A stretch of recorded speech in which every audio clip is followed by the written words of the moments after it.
ओम श्री परमात्मने नमः। ओम नमो भगवते वासुदेवाय। आज श्रीमद् भागवत महापुराण अध्याय 25 और 26 की पावन कथा में हम आज सुनेंगे राजा पुरंजन की कथा। राजा पुरंजन का शिकार खेलने के लिए वन में जाना और रानी का उन पर कुपित होना।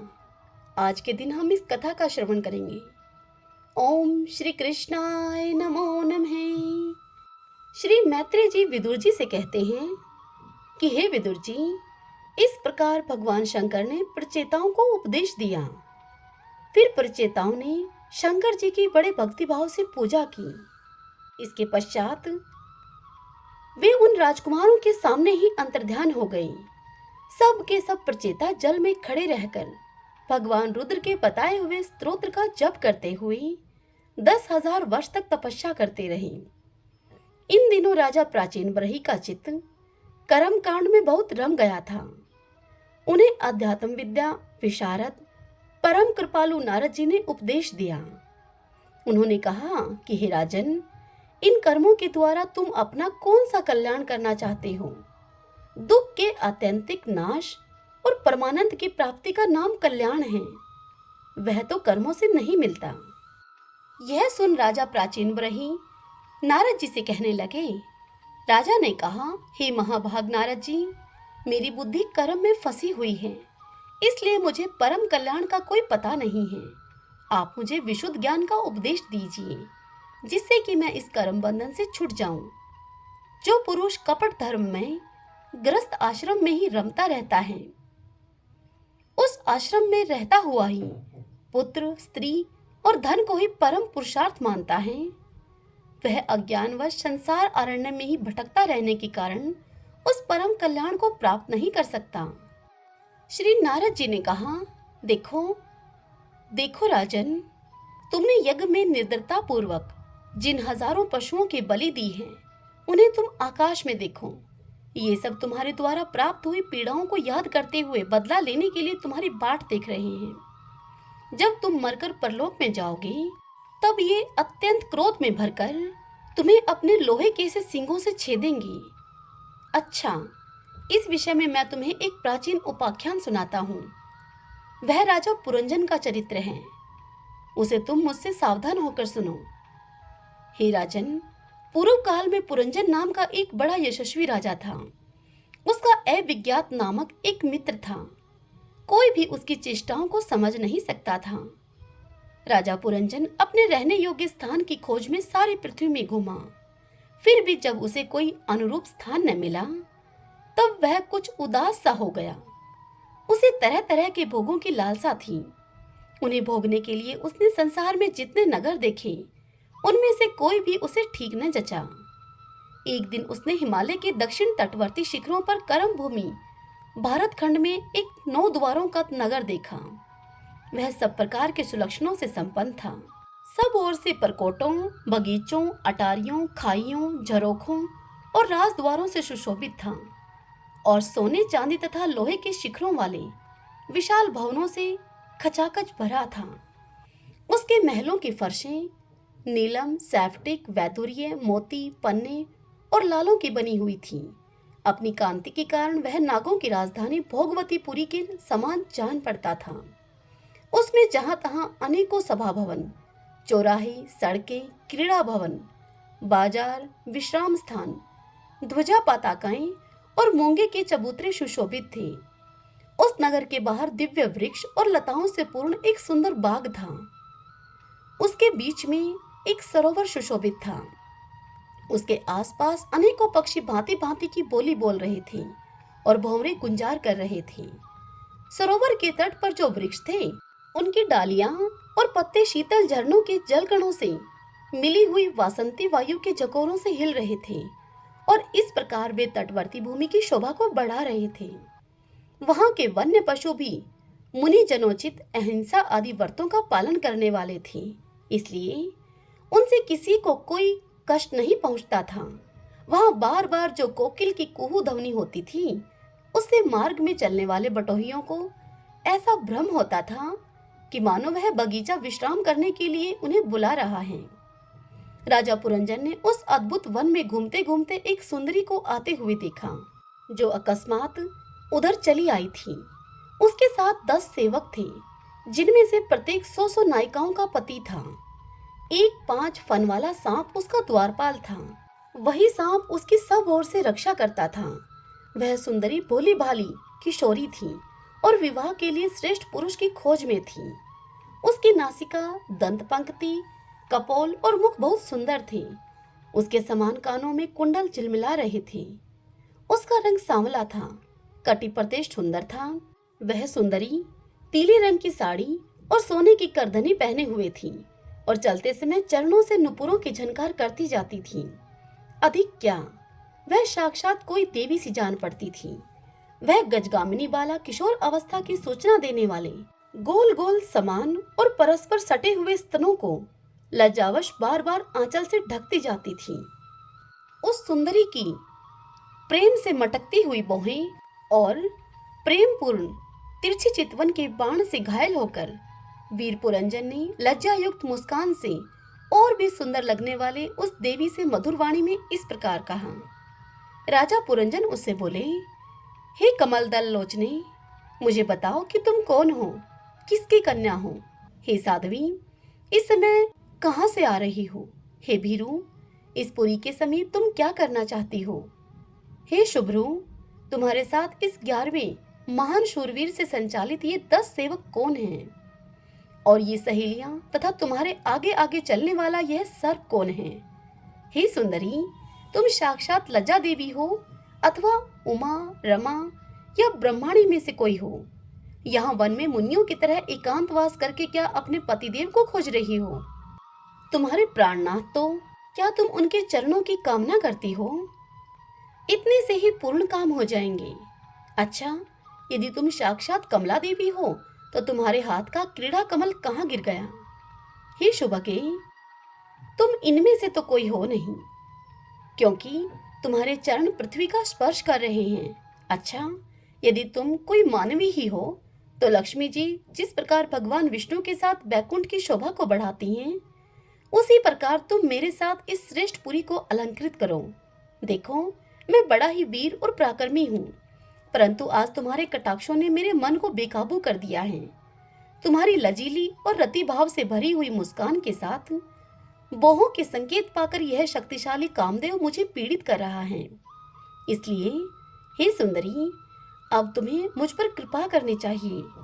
हे सुचिस्मते, सुंदर बोहें और सुगढ़ नेत्रों से सुशोभित तुम्हारा मुखारविंद इन लंबी लंबी काली काली अलकावलियों से घिरा हुआ है। तुम्हारे मुख से निकले हुए वाक्य बड़े ही मीठे और मन को हरने वाले हैं, परंतु वह मुख तो लाज के मारे मेरी ओर होता ही नहीं। जरा ऊंचा करके अपने उस सुंदर मुखड़े का मुझे दर्शन तो कराओ। श्री नारद जी ने कहा कि हे वीरवर, जब राजा पुरंजन ने अधीर से होकर इस प्रकार उस सुंदरी से याचना की, तब उस बाला ने भी हंसते हुए उसका अनुमोदन किया। वह भी राजा को देखकर मोहित हो चुकी थी। वह कहने लगी, हे नरश्रेष्ठ, हमें अपने उत्पन्न करने वाले का ठीक ठीक पता नहीं है और न हम अपने या किसी दूसरे के नाम या गोत्र को ही जानती हैं। हे वीरवर, आज हम सब इस पुरी में हैं, इसके सिवा मैं और कुछ नहीं जानती। मुझे इसका भी पता नहीं कि हमारे रहने के लिए यह पुरी किसने बनाई है। हे प्रियवर, ये पुरुष मेरे सखा हैं और ये स्त्रियां मेरी सहेलियां हैं, तथा जिस समय मैं सो जाती हूँ, यह सर्प जागता हुआ इस पुरी की रक्षा करता रहता है। हे शत्रुदमन, आप यहाँ पधारे, यह मेरे लिए सौभाग्य की बात है। आपका मंगल हो। आपको विषय भोगों की इच्छा है, उसकी पूर्ति के लिए मैं अपने साथियों के सहित सभी प्रकार के भोग प्रस्तुत करती रहूंगी। हे प्रभु, इस 9 द्वार वाली पुरी में मेरे प्रस्तुत किए हुए इच्छित भोगों को भोगते हुए आप सैकड़ों वर्षों तक यहाँ निवास कीजिए। भला आपको छोड़कर मैं और किसके साथ रमण करूंगी। दूसरे लोग तो न रति सुख को ही जानते हैं, न विवाहित भोगों को ही भोगते हैं, न परलोक का ही विचार करते हैं और न कल क्या होगा इसका ही ध्यान रखते हैं। अतएव पशु तुल्य हैं। अहो, इस लोक में गृहस्थ आश्रम में ही धर्म, अर्थ, काम, संतान सुख मोक्ष, सुयश और स्वर्ग आदि दिव्य लोकों की प्राप्ति हो सकती है। संसार त्यागी यतिजन तो इन सब की कल्पना भी नहीं कर सकते। महापुरुषों का कथन है कि इस लोक में पितृ, देव, ऋषि, मनुष्य तथा संपूर्ण प्राणियों के और अपने भी कल्याण का आश्रय एकमात्र गृहस्थ आश्रम ही है। हे वीर शिरोमणि, लोक में मेरे जैसी कौन स्त्री होगी जो स्वयं प्राप्त हुए आप जैसे सुप्रसिद्ध, उदारचित और सुंदर पति को वरण न करेगी। हे महाबाहो, इस पृथ्वी पर आपकी सांप जैसी गोलाकार सुकोमल भुजाओं में स्थान पाने के लिए किस कामनी का चित्त न लल जाएगा।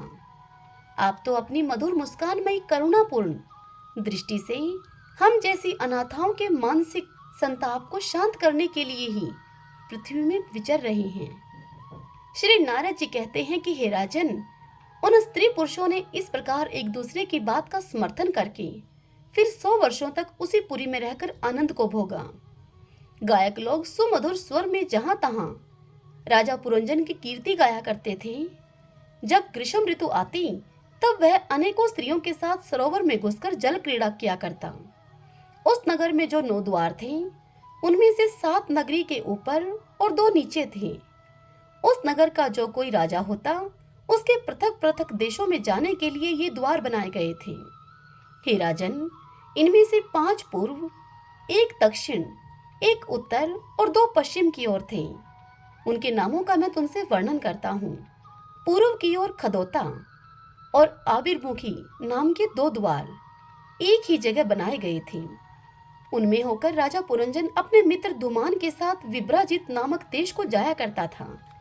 इसी प्रकार उस ओर नलिनी और नालिनी इस नाम के 2 द्वार और भी एक ही जगह बनाए गए थे। उनसे होकर वह अवधूत के साथ सौरभ नामक देश को जाता था। पूर्व दिशा की ओर मुख्य नाम का जो 5वां द्वार था, उसमें से होकर वह राजा रसज्ञ और विपन के साथ कर्मशः बहुधन और आपन नाम के देशों को जाता था। पुरी के दक्षिण की ओर जो पितृहु नाम का द्वार था, उससे होकर राजा पुरंजन श्रुतधर के साथ दक्षिण पांचाल देशों को जाता था। उत्तर की ओर जो देवहु नाम का द्वार था, उससे वह राजा श्रुतधर के साथ ही वह उत्तर पांचाल देश को जाता था। पश्चिम दिशा में असुरी नाम का दरवाजा था, उससे होकर वह राजा दुर्मुद के साथ ग्रामक देश को जाता था तथा निरति नाम वाला जो दूसरा पश्चिम द्वार था, उस द्वार से वह राजा पुरंजन लुब्धक के साथ वैशस नाम के देश को जाता था। इस नगर के निवासियों में निर्वाक और पेशस्कृत ये 2 नागरिक अंधे थे। राजा पुरंजन आंख वाले नागरिकों का अधिपति होने पर भी इन्हीं की सहायता से जहां तहां जाता और सब प्रकार के कार्य करता था। जब कभी अपने प्रधान सेवक विसुचिन के साथ अंतपुर में जाता, तब उसे स्त्री और पुत्रों के कारण होने वाले मोह, प्रसन्नता एवं हर्ष आदि विकारों का अनुभव होता। उसका चित्त तरह तरह के कर्मों में फंसा हुआ था और काम परवश होने के कारण वह मूढ़ रमणी के द्वारा ठगा गया था। उस राजा की रानी जो जो काम करती थी, वही वह भी करने लगता था। वह जब मदपान करती, तब वह भी मदिरा पीता और मद से उन्मत्त हो जाता था। जब वह भोजन करती, तब वह राजा भी भोजन करने लगता, और जब वह चबाती, तब आप भी उसी वस्तु को चबाने लगता था। इसी प्रकार कभी उसके गाने पर गाने लगता, उसके रोने पर रोने लगता, उसके हंसने पर हंसने लगता और उसके बोलने पर बोलने लगता था। वह दौड़ती तो वह राजा आप भी दौड़ने लगता, खड़ी होती तो खुद भी खड़ा हो जाता, सोती तो वह उसी के साथ सो जाता और बैठती तो खुद भी बैठ जाता। कभी वह सुनने लगती तो वह आप भी सुनने लगता, देखती तो देखने लगता, सूंघती तो सूंघने लगता और किसी चीज को छूती तो वह आप भी छूने लगता। कभी उसकी प्रिया शोकाकुल होती तो वह अत्यंत दीन के समान व्याकुल हो जाता। जब वह प्रिया प्रसन्न होती तो वह भी प्रसन्न हो जाता और उसके आनंदित होने पर वह राजा स्वयं भी आनंदित हो जाता। इस प्रकार राजा पुरंजन अपनी सुंदरी रानी के द्वारा ठगा गया था। सारा प्रकृति वर्ग परिकर ही उसको धोखा देने लगा। वह मूर्ख विवश होकर इच्छा न होने पर भी खेल के लिए घर पर पाले हुए बंदर के समान अनुकरण करता रहा। ओम नमो नारायण, ओम नमो नारायण। श्री नारद जी कहते हैं कि हे राजन, एक दिन राजा पुरंजन अपना विशाल धनुष, सोने का कवच और अक्षय तरकश धारण करके अपने 11वें सेनापति के साथ 5 घोड़ों के शीघ्रगामी रथ में बैठकर पंचप्रस्थ नाम के वन में गए। उस रथ में 2 इशादंड अर्थात बम्ब, 2 पहिए, 1 धुरी, 3 ध्वजदंड, 5 डोरियां, 1 लगाम, 1 सारथी, 1 बैठने का स्थान, 2 जुए, 5 आयुध और 7 आवरण थे। वह 5 प्रकार की चालों से चलता था तथा उसका साजबाज बड़ा सुनहरा था। यद्यपि राजा के लिए अपनी प्रिया को क्षण भर भी छोड़ना कठिन था, किंतु फिर भी अपनी प्रिया की भी परवाह न करके उस दिन राजा को शिकार करने का ऐसा शौक लगा कि वह बड़े गर्व से धनुष बाण चढ़ाकर आखेट करने के लिए चल पड़ा। इस समय आसुरी वृत्ति बढ़ जाने से उसका चित्त बड़ा कठोर और दया शून्य हो गया था। इससे उसने अपने तीखे बाणों से बहुत से निर्दोष जंगली जानवरों का वध कर डाला। जिसकी मांस में अत्यंत आसक्ति हो, वह राजा केवल शास्त्र प्रदर्शित कर्मों के लिए वन में जाकर आवश्यकता के अनुसार अनिषिद्ध पशुओं का वध करे, व्यर्थ में पशु हिंसा न करे। शास्त्र इस प्रकार उच्च श्रृंखल प्रवृत्ति को नियंत्रित करता है।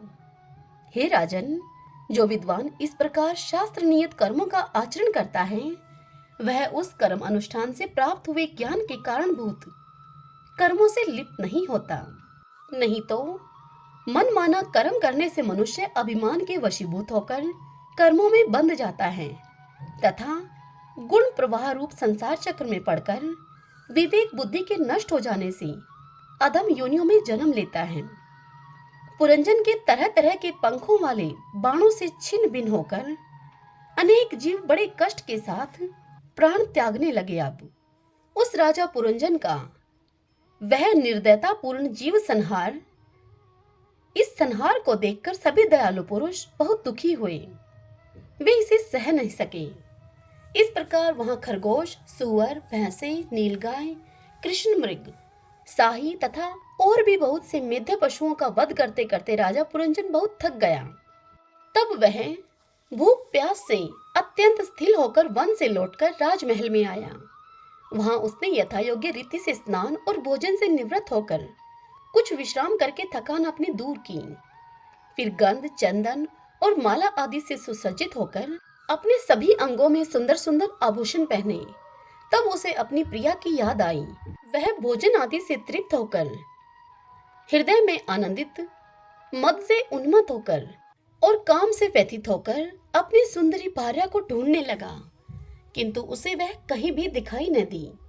प्राचीन बरही तब उसने चित्त में कुछ उदास होकर अंतःपुर की स्त्रियों से पूछा कि सुंदरियों, अपने स्वामिनी के सहित तुम सब पहले की ही तरह कुशल से तो हो ना? क्या कारण है कि आज इस घर की संपत्ति पहले जैसी सुहावनी नहीं जान पड़ती? घर में माता अथवा पति प्रायण भार्या न हो तो वह घर बिना पहिए के रथ के समान हो जाता है। फिर उसमें कौन बुद्धिमान दीन पुरुषों के समान रहना पसंद करेगा? अतः तुम यह बताओ कि वह सुंदरी कहाँ है जो दुख समुद्र में डूबने पर मेरी विवेक बुद्धि को पद पद पर जागृत करके मुझे उस संकट से उबार लेती है। यह सुनकर उन स्त्रियों ने कहा कि हे नरनाथ, मालूम नहीं कि आज आपकी प्रिया ने क्या ठानी है। हे शत्रुदमन, देखिए वे बिना बिछोने के ही पृथ्वी पर पड़ी हुई हैं। श्री नारद जी कहते हैं कि हे राजन, उस स्त्री के संग से राजा पुरंजन का विवेक नष्ट हो चुका था, इसलिए अपनी रानी को पृथ्वी पर अस्त व्यस्त अवस्था में पड़ी हुई देखकर वह अत्यंत व्याकुल हो गया। उसने दुखित हृदय से उसे मधुर वचनों के द्वारा बहुत कुछ समझाया, किंतु उसे अपनी प्रेयसी के अंदर अपने प्रति प्रणय कोप का कोई चिन्ह नहीं दिखाई दिया। वह मनाने में भी बहुत कुशल था, इसलिए अब पुरंजन ने उसे धीरे धीरे मनाना आरंभ किया। उसने पहले उसके चरण छुए और फिर गोद में बिठाकर बड़े प्यार से उससे कहने लगा, पुरंजन बोला, हे सुंदरी, वे सेवक तो निश्चय ही बड़े अभागे हैं जिनके अपराध करने पर स्वामी उन्हें अपना समझकर शिक्षा के लिए उचित दंड नहीं देते। सेवक को दिया हुआ स्वामी का दंड, वह स्वामी का दंड तो उस पर बड़ा अनुग्रह ही होता है। जो मूर्ख हैं उन्हीं को क्रोध के कारण अपने हितकारी स्वामी के किए हुए उस उपकार का पता नहीं चलता। सुंदर दंतावली और मनोहर भुवों से शोभा पाने वाली हे मनस्विनी, अब यह क्रोध तुम दूर करो और एक बार मुझे अपना समझकर प्रणय भार तथा लज्जा से झुका हुआ एवं मधुर मुस्कानमयी चितवन से सुशोभित अपना मनोहर मुखड़ा दिखलाओ। आहो, भ्रमर पंक्ति के समान नीली अलकावली, उन्नत नासिका और सुमधुर वाणी के कारण तुम्हारा वह मुखारविंद कैसा मनमोहक जान पड़ता है। हे वीर पत्नी, यदि किसी दूसरे ने तुम्हारा कोई अपराध किया हो तो वह तुम बताओ। यदि वह अपराधी ब्राह्मण कुल का नहीं है तो मैं उसे अभी दंड देता हूँ। मुझे तो भगवान के भक्तों को छोड़कर त्रिलोकी में ऐसा कोई भी नहीं दिखाई देता जो तुम्हारा अपराध करके निर्भय और आनंद पूर्वक रह सके। हे प्रिय, मैंने आज तक तुम्हारा मुख कभी तिलकहीन, उदासीन, मुरझाया हुआ, क्रोध के कारण डरावना, कांतिहीन और स्नेह शून्य नहीं देखा, और न कभी तुम्हारे सुंदर स्तनों को ही शोकाश्रुओं से भीगा हुआ तथा बिंबा फल सदृश अंधेरों को सनिग्ध केसर की लाली से रहित देखा है। फैशनवश तुमसे बिना पूछे शिकार खेलने में चला गया, इसलिए अवश्य अपराधी हूँ। फिर भी अपना समझकर तुम मुझ पर प्रसन्न हो जाओ। कामदेव के विषम बाणों से अधीर होकर जो सर्वदा अपने अधीन रहता है, उस अपने प्रिय पति को उचित कार्य के लिए भला कौन कामिनी स्वीकार नहीं करती। हरि ओम तत्सत। ओम नमो नारायण। ओम नमो नारायण। भगतजनों, आज की यह कथा यहीं समाप्त हुई। कल इससे आगे की कथा में हम सुनेंगे पुरंजनपुरी पर चंडवेग की चढ़ाई और काल कन्या का चरित्र। कल हम इस कथा का रसपान करेंगे।